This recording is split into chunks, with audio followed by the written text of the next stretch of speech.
Assalamu alaikum. This is Brother Hameed back again with Imam Amin with the Muslim Empowerment Institute podcast.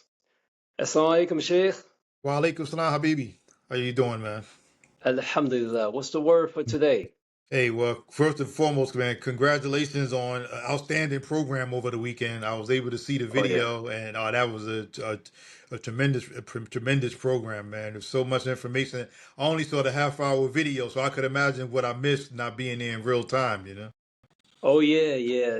Alhamdulillah. I hope everyone checks that out. I just posted it a couple of days ago, and it was the first event of our inaugural event, the first annual Black American Muslim History Month. Inshallah, we'll have some more videos be posted soon. Inshallah.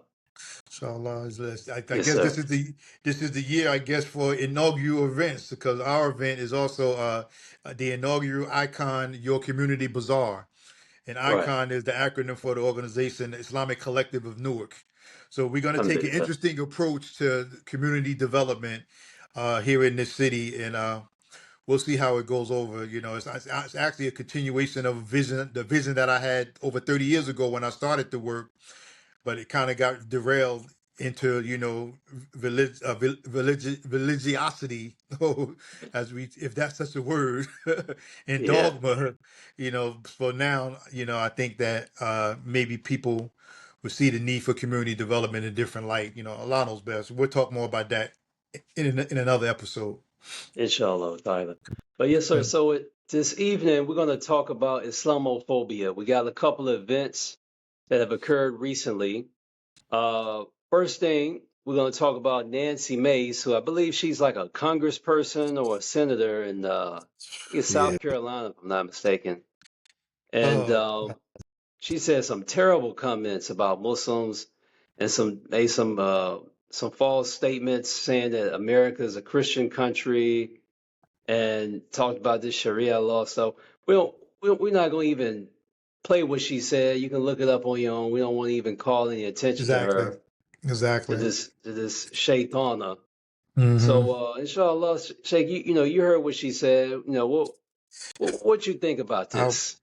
I watched. I happened to have the misfortune of watching the interview in real time, and the Mm, brother that did the interview on CNN, Omar Jimenez, he did a very good job, and he yeah, said to her at one point, he said, he said, "Listen, I'm not Muslim." He said, "But I have a lot of friends and people close to me that are Muslim." He said, "This right, is how they worship. This is how they pray. Like why is this such an issue for you?" And yeah, she had no answer. And the more he tried to press her and hold her feet to the fire, the more defiant she yeah, became. And then I don't know if you remember how she ended. And I hope everybody goes to look at this, just because we want the viewers to get a context of just yeah. how That's right. vicious these people are. She Yeah, ended it as he was getting her off the show. She ended it by saying, "Well, I wish we could just get rid of deport all immigrants." And then wow, he went to his next story. Yeah, she's just direct with it, man. But see, again, she's in South Carolina and those places like that where that kind of thing plays. It plays well. yeah, But yeah, we have to start pushing back against these people. And I have some thoughts. We want to talk about some of the other people too yeah, that add to this formula. But I sense something coming the closer we get to this 25th anniversary of 9/11 in a yeah. couple of weeks. Yeah. I mean, the thing is, like that lady, like I said, she's from South Carolina. My Yep. wife and I, we went to South Carolina this summer, Hmm. in Charleston, South Carolina, during Juneteenth to visit the African American History Museum there, and Okay. it's pretty cool. It's right there on the shore, so like wherever the enslaved Africans, they came right there, Oh right there wow. on the shore, right behind the museum. So it Okay. was cool. My wife and I, we went to the shore, made al Fatiha for them. Hmm. So it was a pretty nice museum. But one thing that we noticed there is there was no black people. Like they literally kicked out the black people in Charleston. You know what I mean? Wow. And I mean it's very few black people. You know what I'm saying? But that's how they're doing. I think what's happening is that a lot of these conservative white people from other parts of the country are trying to migrate to these red states Yes. because in their minds, like, okay, let's say you may be a conservative white person or whatever in California. You Hmm. say, I'm tired of these so-called liberal policies, so let me just go to a place where people are racist just like me. You know what I Yeah, mean? exactly. That's what they do, and they galvanize in those places, and they get critical. They have critical mass, Yeah. what I mean? In all those places, and because of that, they're able to affect policy and everything in those places. Now, this district that she's in, apparently, I looked at it. It says she's in the South Carolina's first congressional district, and since 2021. So that means you have Uh, to run every 2 years. So that means she's the second term now. So she'll okay. be up. She'll be up to run again, and she'll probably get elected again. But she's Yeah. but she's part of the larger problem with these politicians, and I already can sense that when they do all these commemorative events for 9/11, Yeah. these people that have leanings like her, they're going to use that as an opportunity to remind America why they should hate Muslims again. Right. Right. That's Oh, it. see, don't forget these people. It's 25 years. We know it's been a long time, but these people, they're still out to get us. It's going to be a lot. It's going to be a lot of Islamophobia, a lot of boogeyman rhetoric that's going to happen Yeah. when we get to that event. So we need to be mindful of that in our cities, and we need to be careful. We need to take our precautions around these folks in cities and states where people think like that. Yeah, that's the thing. I mean, it's all to distract people from, a Mm. terrible economy, from the war in Iran that, Yeah. apparently it looks like America's having a hard time. I saw that there was some people about to jump off the ship because they Yeah. so depressed for being on the They, ship all these days, and Trump saying they need to be there longer than what Trump said what they've been Trump under said there. it wasn't long enough, and the families are furious because Yeah, these people have been there over 200 days at sea without stepping off the boat. They haven't right. went to shore in over 200 days, and Yeah, they said that, yeah, and they're trying to make it that the mental health cases were isolated, and we dealt with them. But come on, man, morale has to be low when yeah, you're in that situation for that long. And they said the food was bad. It was just a litany of complaints as we see from the news coverage. So. yeah. But It's terrible. you're dealing with a person who's never served, all right, who has no regard for the sacrifice Yeah, that those young men and women make. So he doesn't care, yeah. He nor does doesn't he care. care. Nor does he care about gas being $4 or $5 a gallon, depending on where you are, because he doesn't have to pay for gas out of his pocket. You know, Yeah, I think he said that Americans are willing to pay the high gas to keep to, prices to to keep stop to keep Iran from getting America a to nuclear keep weapon. Iran from having a nuclear weapon, and if you got to pay a Yeah, little bit more for your gas, he was making mockery. I watched him this morning, yeah. and he said he doubled down. He said that I'll never apologize for that. So he made basically like, hey Wow. man, hey he gave everybody the middle finger, man. He doesn't care, Yeah, you know. yeah. So the next order of business is this young judge. She was appointed a judge in Mississippi. Mm-hmm. I forgot her name. Yep. She's of I Yemeni have it. origin, Yes. and the the district that she's going to be the judge over, it's a very very small district, like a very small area. Mm-hmm. But she gets appointed, and I think this guy who's either running from some type of public office or maybe governor, Mm-hmm. he's just goes on a rampage against her, saying, I'm going to get Sharia law out of here and all this stuff. Yep. It's like, what does that got to do with a Muslim lady being appointed to be judge? You know what I mean? Well, her name is Asma Ali, right? And Oh she's yeah, a municipal court judge in a little small Mississippi Delta town. small town. And these people, boy, they're losing their lunch because to Yeah, them, anytime a Muslim gets in power, when it's anything dealing with politics or the judiciary, it's a problem. You know? yeah, yeah. It's terrible. Yeah. It's So terrible. And then you look at like what we try to tell a lot of these our immigrant brethren, it's like, look, you know, that guy can't do nothing, right? right, I mean, he can attack her through social media posts, but once upon a time, the way that they would attack or prevent or try to prevent black folks from self-determination, from participating in the election process, from running for office, is that they drag you out of your house right. and beat you to a pulp and hang you up a tree. Now they're not gonna do that to none of Right. these immigrants. They're not doing that to y'all. You know what I Right. mean? But they need to know, like, look, this is what they used to do. You know what I'm Right. saying? So, when they come to America, first thing they do, they want to go to the white neighborhoods and live around people who can't stand them. You know what I mean? Well, I remember the things you're talking about. We shared a lot of those lessons after September 11th, Right. 2001, after that tragedy, because at that point, many of our immigrant brothers and sisters, they started to get a glimpse of what it was like, to be the demonized other. Because up Yeah. until that point, some of them, I would say many of them in some cases, were able to live under the cloakness of this other, this nearness to Yeah. whiteness. But Yeah. once that happened, they start getting lumped in the same group as all the other people that were hated, you Yeah. know. Yeah. So now, but what's happened I see since then is that a lot of them have gotten comfortable again, like you Yep. said, they're not dragging people out like they used to do it. Things Yep. have kind of settled, so they're getting comfortable, and they want to continue to seek nearness to our former slave masters' children. And Yeah. what we're seeing is the end result of it, and it really raised its ugly head in 2016 when you actually had some immigrants go as far. And remember, when we say immigrants, and I'm saying this to our viewers, you notice already, we're not painting everybody with one broad brushstroke, but there's a That's right. particular ilk that exists that fall Exactly. into this category, right? They had this group had the audacity to have a group, Muslims for Trump. Remember them? Yeah, I remember that. Well, yeah, a bunch of immigrants, and now it was disastrous. Now look at the outcome now. Now 25 years again since those horrible events.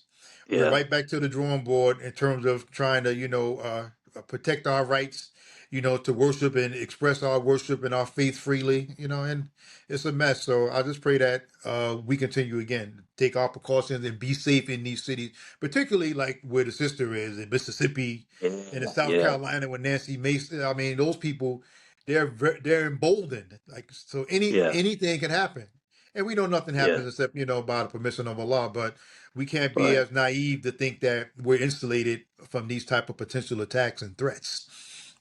Yeah, I mean it's terrible. The thing is, just like any immigrant person, you come to this country seeking, the American Hmm. dream, Yeah. and you think that you have the equal opportunity just like anyone else, Hmm. and then you got, some people who are jealous of your success. They're jealous of how close knit your family is and Right. how hard you work. And Hmm. then, you got elected officials are going to distract people from the real problems in the society and say, now Hmm. your problem are these immigrants, are these illegal aliens and these Haitians and all these Yep. types of things. You know what I mean? Everything is the problem except what is the problem. Yeah. Exactly, exactly, Yeah, exactly. and then we talk about politically speaking. Then we have the entertainment industrial complex that Oh yeah. further exacerbates the situation. Like this thing with this other guy, this Jonathan guy. I don't even want to mention his full Oh name. man, that guy. Who's I mean, some again. We always say this though. No matter how black a person may be or however firm a person may be and whatever they are, Yeah, it seems these days that everybody has their price, right? exactly, Yeah, exactly. so now he's doing this movie that's just full of all type of Islamophobic tropes and stereotypes. It's a Yeah. mess. Yeah, and for those people who are not aware, there's this guy. Uh, I just know him for that movie from Creed 3 that he Right. played in with Michael B. Jordan. And he Hmm. did a real good job in that movie, and he played Kang the Conqueror, like in a Marvel Avengers Right. movie.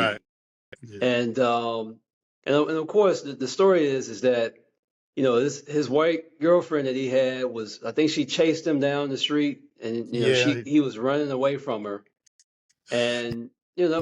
apparently they had some little squabble, some little altercation at some point, Mhm. and he basically lost his career as Yeah. a result of that. Yes, indeed, You he know what I did. mean? And He had a rough go for a while because of that. yeah, he had a bad situation. I think they took his daughter from him, all this type of stuff. And this guy is a remarkable actor. Hmm. I think he has a Master of Fine Arts from Yale, if I'm not mistaken, Yeah. one of those Uh-huh. Ivy League institutions. He's an excellent actor. And I mean, his career, I mean, he had a meteoric rise. I mean, he played in a lot of films, you know, great um, performances. But, you know, as a result of him allegedly harming his girlfriend, you know, his career is just thrown down the trash. So, you know, instead of, you know, I would have recommended he just do Tyler Perry films and just, you know, Right. play one of those buffoons like he have in some of the Tyler Perry films. But, you know, I guess he's trying to, you know, get back in the good graces with some of the Spielbergs and the Steinbergs and those folks. You know what I mean? So he's gonna play in one of their films, Hmm. and he's playing the hero, and they got him as a black dude that's gonna, you know, beat up on the poor Muslims and all this stuff. It's Yeah. just full of propaganda, you know, Yeah, and yeah. There's a lot of it, there's people that are processing it on the ground, and if you look at this film, did you did you see who's producing the film? oh yeah, yeah, one of Ben those Ben, guys. Ben Shapiro. One of those guys. I won't even we won't even talk about him on the show. He's this commentator. Google him, folks. Oh All yeah. right, that tells you all you need to know. He's the producer of this movie, and he has some very interesting views on a lot of things. But Yeah. again, this is a Marvel movie. My man's trying to rebuild his career. Hey, he has that money. They offered him that check probably, brother, and we know how it is. We seen the blackest of people fold when the checkbook come out. Yeah, I mean the thing is, you know, Black American actors, performers are familiar with this whole thing of us having to play these disrespectful, embarrassing roles. I mean, Hmm. you know, if you look at back in the 60s and 70s, you had people like Cicely Tyson, Esther Rolle, and Sidney Poitier. There's a whole bunch of those actors. You know, while they were playing, and you know, they weren't all dishonorable roles that they played, but you know, they have some roles where they may play a slave or the butler or something like Right, that. But right. they always had their own black theater where they Yes. would play these respectable roles. You know, Yep. Cicely Tyson or Esther Rolle did, and tons of others. So the thing is, what he should have did is just say, "Hey, let me just get in, you know, make my own production company." I mean, he has friends in the industry. You know, he's supposed to be really good friends with Michael B. Jordan. You know, he could have did something. You know what I mean? But this thing here, and I'm really glad that a lot of black folks are seeing this and saying, "Oh man, you know, went too far this time." You know what I Right. mean? So I'm And hoping that, you know, I'm really interested to see how does he promote, because I think he's going to do like a promotion tour for this film. absolutely, yeah, he has to. Those Marvel You movies know, don't come without extensive promotional tours. And the yeah. thing about it, he's a young guy, man. He's only like 37, 38 years old.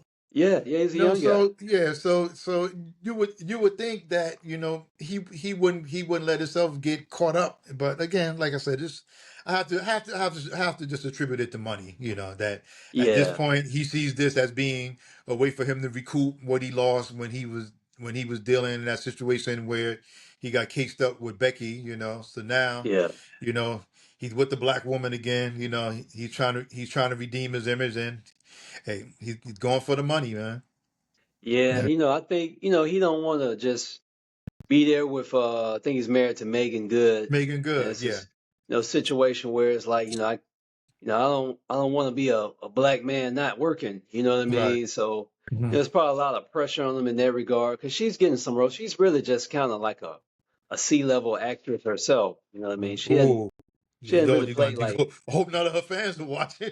You call you put a C level, but you're right though. Yeah, it's definitely yeah, I no mean, no top tier film. She did a couple of good films. She did some good yeah, roles early on some of the films, but you're right. She's like mid level. I mean, you're not gonna put yeah, her in within the top tier of black actresses by any stretch. I don't think. And yeah, that's you no know what I and that's no mean? disrespect, but we just have some brilliant black actresses, and she's not where they are.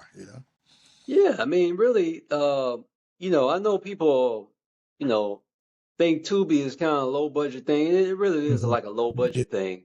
Mhm. But I've watched some films on there that are actually pretty good. Some You of know what I'm those, saying? yeah, yeah. I look at some of You the know? trailers for these films, like some of these films are kind of interesting, you know, and it Yeah, provides a yeah, platform for people to, to get their workout and what have you. And me, I'd rather be the actor that does an independent film on Tubi, right? right. Than to just sell your soul in one of these roles that, just full of controversy. And, you're Yeah, demonizing the whole faith. And I understand, people play characters, but in today's political environment, there's certain yeah, things you just need to stay away from, but yeah. I mean, come on, yeah. man. Like he Yeah. could have gotten a Tyler Perry film. You know what I mean? I mean, he could have. And Tyler, but Tyler Perry's always hiring. yeah, always. You know what I mean? And the thing is, what's gonna be his next film? Where he's gonna play, Mhm. uh, RuPaul or somebody in the film. You know what I mean? Listen, man. So, You know, one of my favorite films that I still have a copy of on DVD. I saw it in the theater when it came out in the '80s. Is Robert Townsend's movie Hollywood Shuffle. oh yeah, yeah, Right, where he yeah, hit the whole premise was based on people having to play these demeaning roles, that's all they yeah, would give black actors, playing what slaves, coons, pimps, prostitutes, that yeah, type of thing. And it really was. I mean, it was a parody film, but really was a good message in it. I think some of these guys today, they need to go back and watch that film. yeah. They really should. Yeah, yeah, They so they really get should. understanding. But I remember when that film came out, and and Robert did that. He did that film independently too. I mean, he Yeah, produced it yeah, and everything on his own. So we have the resources that if we wanted to produce major films independently, we can do it. We have with the stuff yeah, that Ryan Coogler is doing, and all these guys. They have the clout now that they can come together and do films like that are noteworthy, and they could hire actors to play roles better than what this guy has to take for that piece. But again, as we said, I think this is just his opportunity that he's like, hey, they offered it to him. It's low hanging fruit. I could grab it, get this money, and go on. So in the yeah. meantime, we have to continue to do our job as Muslims to talk about and to express and promote what Islam really is about. And what Exactly. Islam really stands for, our core values, and not just our interests, because Muslims all over the country are going to have different interests based on where they find Right, themselves. And we talk about this all the time, you and I, Hameed. But at this point, we have to start focusing more on what our principles are. And right. as people know about what our principles are, then they won't find themselves getting sidetracked or influenced by, you know, the Nancy Maces and the trash films and all these other people that will want to speak out against Islam and speak out against our way of life. Indeed, indeed. So, Mm. any final thoughts as far as as we head into the midterm elections? You know, you know, I'm expecting some type of thing to happen. You know what I mean? Oh yeah, yeah. Some type of galvanizing event that there'll be a big distraction because Trump is Hmm. getting beat up in the polls. I Oh think yeah. so many of the Republicans are pro-Israel, and people are really tired of it. I'm seeing it Yeah. online. I saw it was a clip. Someone in the Philippines. He saw there was a guy that was a IDF soldier, and I think he took a swing at him. You know what I mean? Call him a baby killer, and took a swing at him. You know what I mean? Wow, I So missed that. people kind of tired of this stuff. So Yeah, yeah. what should we be looking out for? What should we do if they have some type of false flag type of thing? What should we be doing from here until the midterms? Well, we just got to be vigilant because, and we should expect it's going to happen. Like I said, Yeah, especially yeah, with this 25-year piece, it's all kind of machinations are happening right now. So yeah, we just yeah, have to just be consistent. We can't be reactionary by any means. We just have to always have well thought out concrete action about what we're doing, engaging people on the ground, doing things in our neighborhood that endear us and to our neighbors and to those people that we work around, live around, worship around, and all those things like that. And we do that, and we trust in Allah for the rest. We don't have control over all these other different things that's happening, but we have control over our own actions. So if we just model the best behavior and be the best Muslims and the best citizens that we can be, in an uncompromising way, being firm on our convictions, but still being, amenable to engaging with the broader society. If we just do that, I think that that'll go a long way toward, mitigating any damage that might be done from some of these things that are happening. But we need to be prepared for it. We need to brace for it. And again, we need to be prepared. I just saw on the news earlier, before we go, just in upstate New York, there's a masjid, the Islamic Center of Shirley, once one of the towns in the Northeast. The construction site vandalized. Ah, They yeah, built yeah. they building a new place from the ground, and it's happening all over the place. All over, yeah. Yeah. You see what's happening in Texas with the airport situation, right? They're losing their lunch because a Uh, private funder wanted to put the stations in the airport bathroom where you could wash your feet for wudu. Did you see that? yeah, Then they're yeah, making a mess out of that. People protesting it. Oh, they're trying to make this it's not a Muslim country. Why we need this in the airport? It's not bothering anybody. And with all the yeah, Muslims that go through that area, I mean, it's not coming out of any government or taxpayer funds, but people are just so reactionary at this point. So yeah, those Muslims that are in those high impact areas that are being, influenced by these or impacted, not influenced, by being impacted by those things, brothers and sisters, you got to remain vigilant. You have to. yeah, yeah. I You know. mean, I remember I used to get on some of our immigrant brothers and sisters with their dawah, which was kind of like, trying to show how nice and cool we are and, trying to ingratiate them and stuff. And I was like, man, Mhm. what type of dawah was that? But now Yeah. I can kind of understand Mhm. why they do that. You know what I Yeah. mean? Yeah. I mean, of course, as a black American, that's not how we get down. You know what I mean? Right. Yeah. We're gonna invite you and Hmm. show you about the goodness of Islam and America, but give you some histories and history lessons and all that. But Hmm. I can kind of understand now. I mean, because you got a situation where immigrants are building these masajid all over the country in these nice, expensive, ritzy areas, Right. and the white folks are just losing their mind about it. You know what I mean? They're losing their mind, and it's not just the influence of Islam that they fear. They also see that these people have wealth They got collectively. a lot of wealth. So that really freaks them out. Like, oh, we don't need these sand Negroes in their mind, as they call them. We Yeah, don't need them having no money. We got to keep them down and keep our foot on their necks the same way that we do the blacks. exactly, That's their exactly. thought process. So, at a certain point, I'm hoping that our immigrant brothers and sisters in these cities are still have relationships with the Black American massages and leadership on the ground, so that they can learn from them. Because now is not the time to be trying to function in isolation.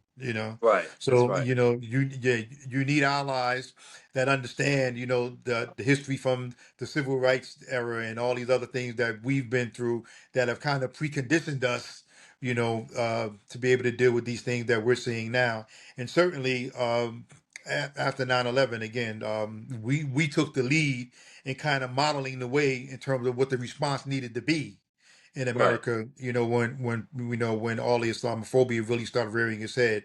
So we're gonna have to go back to that playbook again now, 25 years later, and just ride it out. Allah invariably tests us at different phases in our development, so it's just gonna be another test we have to go through, and we have to just hold firm and, as we say, just hold the line. Just hold the line Right. and That's right. keep moving forward. That's right. Okay. Alhamdulillah. More to come. Please like, share, and subscribe. Assalamu alaikum.